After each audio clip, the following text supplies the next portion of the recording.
Hello guys, ganito lang ang pag-transfer ng funds doon sa ating invite. Maglagay lang ako sa aking account dito sa Payoneer. So ayan, meron na tayong credits pa na tapos itong kasi yung kinikita natin sa mga invite natin. O diba, darating na araw, buwan, palaki na yan. So mag-transfer tayo ng, kailangan i-copy muna natin yung kanyang member ID. Itong nakikita natin nasa taas, halimbawa ganyan, pero akin yan ha. So yan, click natin tong arrow sa dulo. So ipipaste natin dito yung kanyang ID.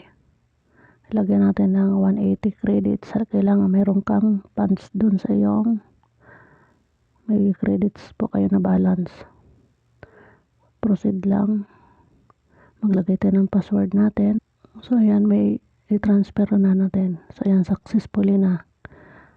Okay, na-transfer na natin. Tapos i-activate natin yan. Ayan, nabawas na sa aking account.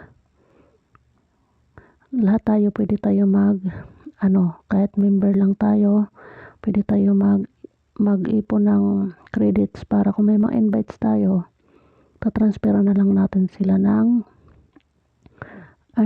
halagang 110 para sa 10 din yan na invites. Kahit nasa sa pag-uusap lang yan, kayo na lang ang magsingilan. Pero kung wala kang pang standby dito na credit sa account mo, bibili na lang yung invite mo doon sa ating banker o kung sino man na mayroong available na credits. Pwedeng galing sa akin kasi katulad sa akin may credits pa naman. Basta may credits, pwede pa ako mag-transfer. At wag yung pa 10 kasi sayang, diba, kung magbabayad ka ng 10 sa GCash, lugi, diba, sa send. Kailangan 110 pataas para hindi ka malulugi sa pagbabayad sa GCash.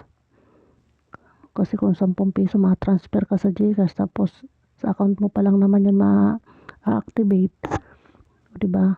Kailangan mayroon kang may budget ka pa kahit paano, mga 110 pataas para i-standby mo lang dyan sa credits mo. Pag ma-invite, so transfer mo na lang. Madali lang, diba, pag-transfer. Ito yung arrow na nasa dulo katabi ng $sign. Yan ang pag-send dyan. Ngayon, punta na tayo doon sa account ni Merle Herrero. Nanay ko yan. So, kasi ina-open ko siya ng account. Dito kasi pwede tayo mismo pamilya natin kasi 10 piso lang naman ang babayaran natin para makakumpleto tayo ng 10. So, punta tayo sa kanyang account. Mag-login tayo.